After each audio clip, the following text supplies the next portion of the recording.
नमस्कार, good morning.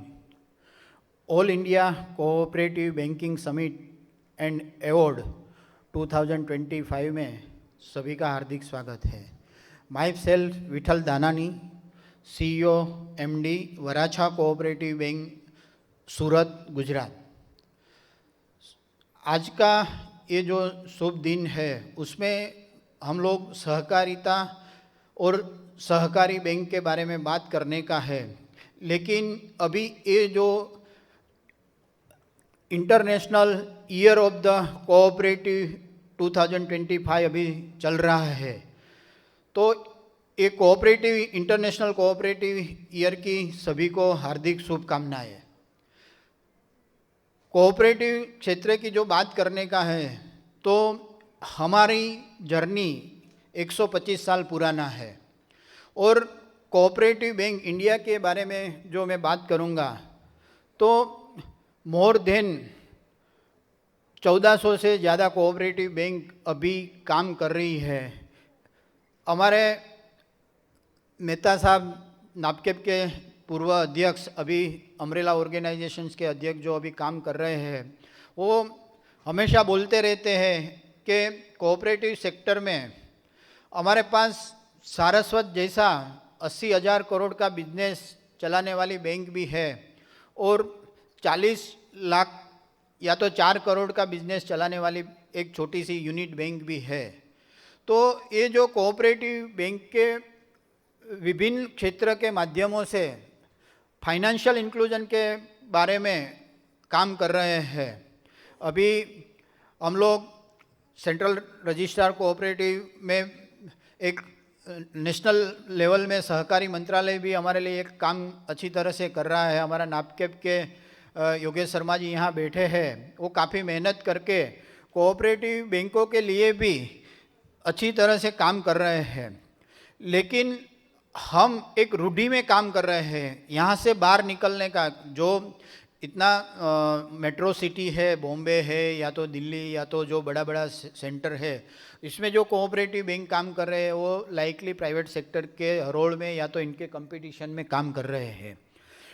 बाकी के जो लोग हैं इनके पास बहुत सारे अवकाश भी है कोऑपरेटिव क्षेत्र में काम करने के लिए, तो इनको डिजिटली टेक्नोलॉजी एडॉप्ट करने की मेरे हिसाब से बड़ी आवश्यकता है। बहुत सारी कोऑपरेटिव बैंक के पास अच्छा CBS भी नहीं है। CBS का भी बहुत सारा इनका प्रश्न भी है, CBS वेंडर का प्रश्न है। CBS के साथ साथ और डिजिटल चैनल की जो आवश्यकता है वो डिजिटल चैनल का पूरा यूज़ नहीं है, तो कस्टमर हमारी जितनी कंपटीशन चल रही है, अभी हमारे पैनल के चारों मित्र हम बैठे थे तो जो कंपटीशंस की बात कर रही थी, MSME के डायरेक्टर साहब भी हमारे पास आए थे और साहब ने भी अभी बात बताया कि जो कोऑपरेटिव क्षेत्र के काम करने की जो आवश्यकता है और काम करने का इनका जो ध्येय है वो अभी पूरा नहीं हो रहा है।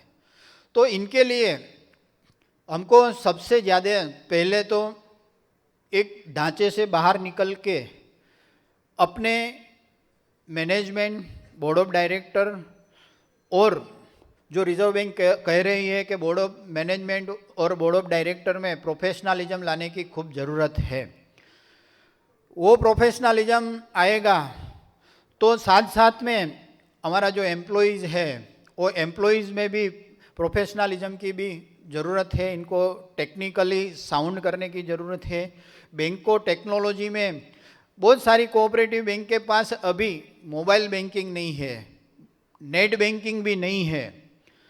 आज के कस्टमर, कोई ऐसा कस्टमर गांव का भी, हमारे जो ज़्यादातर कोऑपरेटिव बैंक है वो गांव में काम कर रही है, फिर भी गांव में सबके पास स्मार्टफोन तो ही है। अभी कोई ऐसा व्यक्ति नहीं है कि जिसके पास स्मार्टफोन नहीं है, तो सब लोग ऐसे स्मार्टफोन का यूज़ कर रहे हैं। तो हम भी स्मार्ट डिजिटल बैंकिंग इनको सेवा ही प्रावधान करेंगे और करना चाहिए, तो ही हम टिक पाएंगे कंपटीशंस में।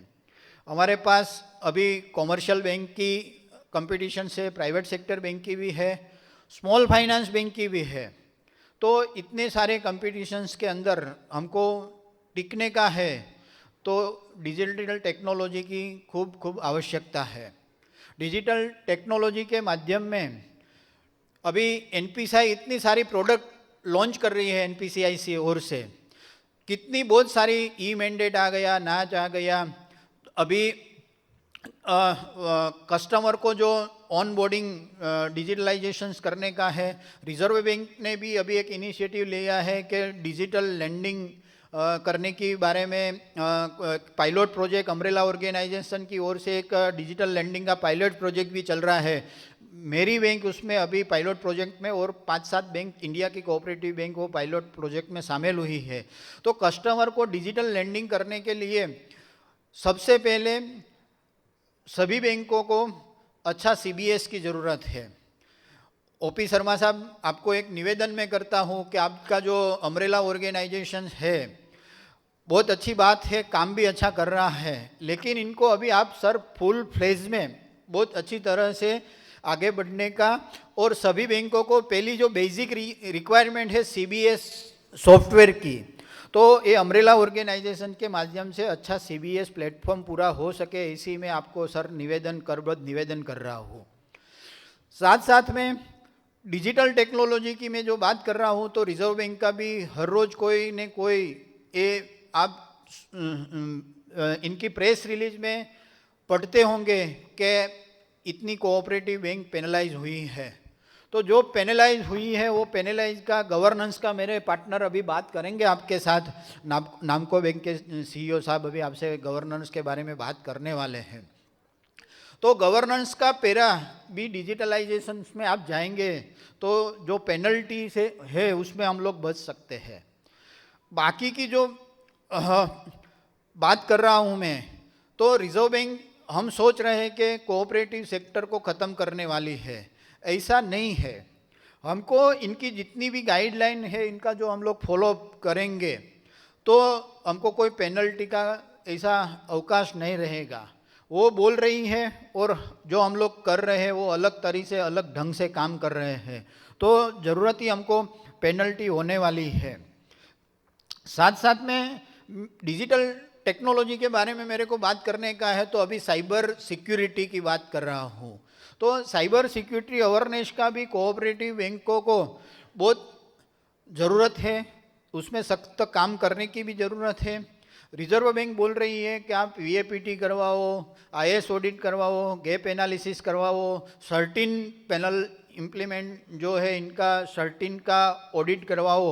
वो सब जो बात रिजर्व बैंक कर रही है, इनमें जो हम लोग काफ़ी काम करेंगे, तो मैं नहीं चाहता हूँ कि साइबर सिक्योरिटी का हमको कुछ बैंक को बड़ा लॉस होने का कोई अवकाश नहीं रहेगा। हमारा बहुत पुराना एक बड़ी कोऑपरेटिव बैंक के साथ जो ये साइबर सिक्योरिटी का हादसा हुआ था, इनमें से हमने काफ़ी सीख ली है। सब कोऑपरेटिव बैंक के इनके बारे में काम कर रहे हैं। तो हम सोच रहे हैं और बात कर रहे हैं कि साइबर सिक्योरिटी से हम कैसे बचें। साइबर फ्रॉड, हमारा कस्टमर को भी अवेयरनेस करवाने की ज़रूरत है। जो कस्टमर हमारे पास, ज़्यादातर जो कस्टमर है बहुत पढ़े लिखे नहीं होते हैं, जो गांव के कस्टमर रहते हैं इनके पास इतना नॉलेज नहीं है, वो कहीं इनका पासवर्ड शेयर कर देते हैं, ओटीपी शेयर कर देते हैं, या तो लिंक पे क्लिक कर देते हैं। तो इनका साइबर सिक्योरिटी का अवेयरनेस भी करवाने की ज़रूरत है। और साथ साथ में साइबर सिक्योरिटी का यहाँ भी बहुत सारे ये B2B मीडिया ने बहुत सारे वेंडर्स को भी बुलाए हुए हैं, उनके स्टॉल्स भी रखे हुए हैं। तो इनकी मदद से, वेंडर की मदद से हम साइबर सिक्योरिटी का प्रावधान भी अच्छी तरह से बैंक में कर सकते हैं। और मैं बात कर रहा हूँ कि भाई डिजिटल टेक्नोलॉजी में क्या क्या बैंक को करना चाहिए। तो सबसे पहले अच्छा सीबीएस होना चाहिए, बाद में नेट बैंकिंग। बहुत सारी बैंकों, बहुत बड़ी बड़ी कोऑपरेटिव बैंक है जिसका 10,000 से ज़्यादा बिजनेस है, इनके पास नेट बैंकिंग ट्रांजैक्शन फैसिलिटी नहीं है, ओनली व्यू फैसिलिटी है। तो वो ट्रांजैक्शन फैसिलिटी वाला नेट बैंकिंग भी कस्टमर को प्रोवाइड करना चाहिए, मोबाइल बैंकिंग प्रोवाइड करना चाहिए। कहीं सारी बैंकों के पास रुपए एटीएम कार्ड का भी प्रावधान नहीं है, और हम लोग कुछ क्रेडिट कार्ड भी दे सकते हैं, तो ऐसा भी कोऑपरेटिव बैंकों को डिजिटल टेक्नोलॉजी देने की ज़रूरत है। प्राइवेट सेक्टर बैंक की अगर ये स्मॉल फाइनेंस बैंक की आप ई लॉबी देख लीजिए, तो ई लॉबी में कहीं कस्टमर को बैंक की आने का आवश्यकता भी नहीं है। तो हमारा कस्टमर को ये सर्विस, ई लॉबी का सर्विस कैसे दे सकते हैं, ऐसा भी कोऑपरेटिव बैंकों को इनिशिएटिव लेना चाहिए, ये बात भी मैं करता हूँ। बाद में अभी आईसीडी सर्विस है, तो आईसीडी सर्विस में सबको जो है एनपीसीआई से माध्यम से इंटर बैंक कैश डिपॉजिट का प्रावधान है। अभी जो एटीएम के माध्यम से हम लोग कहीं ऑल ओवर इंडिया में कोई बैंक का एटीएम यूज़ करके पैसा विड्रॉल भी कर सकता है, या तो कहीं यूज़ करके एटीएम का कर सकते हैं। ऐसे आईसीडी में आप बीएनए रखो, cash CDM cash deposit machine रखो, उसमें जो आप इंटर बैंक कैश डिपॉजिट का भी प्रावधान करो। इंटर बैंक कैश डिपॉजिट करेंगे तो आपको इनकम जनरेट होगा। मेरे बैंक में ये फैसिलिटी है कि भाई कोई आईसीआईसी या तो एचडीएफसी के कस्टमर अपने अकाउंट्स में पैसा विड्रॉ डिपॉजिट करने के लिए आते हैं, तो ये फैसिलिटी मेरी बैंक दे रही है। तो यहाँ जितनी भी कोऑपरेटिव बैंक है, इनको भी मैं एक निवेदन करता हूँ कि आप सब आईसीडी फैसिलिटी का भी स्टार्टअप कीजिए। साथ में बीबीपीएस की भी सगवड़ दे सकते हैं। अभी व्हाट्सएप बैंकिंग का भी आप कस्टमर को फैसिलिटी दे सकते हैं। LOS लोन ओरिजिनेटल सिस्टम लाके अभी मैंने जो डिजिटल लेंडिंग की बात की, कोऑपरेटिव बैंकों को डिजिटल लेंडिंग देने की ज़रूरत है, तो ये लोन ओरिजिनेटल सिस्टम LOS आप इम्प्लीमेंट करेंगे तो ये प्लेटफॉर्म के माध्यम से आप कस्टमर को डिजिटली लेंडिंग के लिए ऑन बोर्डिंग भी कर सकते हैं। अभी POS मशीन तो बहुत थोड़ा पुराना हो गया है, इनकी वजह से हम QR कोड, बहुत सारे बैंकों QR कोड का भी हमारे कस्टमर हमारे पास QR कोड मांग रहा है। छोटी छोटी कोऑपरेटिव बैंक कोई दूसरे फिनटेक कंपनी के साथ टाइप करके कस्टमर को QR कोड की भी सर्विस दे सकते हैं। और बाद में मिस कॉल फैसिलिटी भी हमारे कस्टमर को देना चाहिए कि इनके अकाउंट्स की बैलेंस की फैसिलिटी इसमें से मिल सकते हैं, या तो कोई अनएथिकल ट्रांजैक्शंस हुआ है तो इनकी मिस कॉल मार के डेबिट कार्ड को ब्लॉक करने का भी प्रावधान कर सकते हैं, वो भी कर सकते हैं। तो बहुत सारे टोल फ्री नंबर की भी हम लोग कोऑपरेटिव बैंक की सर्विस दे सकते हैं। तो डिजिटली जितने भी हम लोग काम कर सके वो काम डिजिटली करने का है, और वो डिजिटल के माध्यम से अभी हमारा जो 125 साल हुआ है, लेकिन हम बूढ़े नहीं हुए हैं। अभी हम डिजिटल का प्रावधान लेके यंग बन के इंडिया में कोऑपरेटिव बैंक में बहुत अच्छी तरह से काम कर सकता है। यही मेरी ये तबक्के आप सर्वों को निवेदन है। आभार, धन्यवाद, जय हिंद।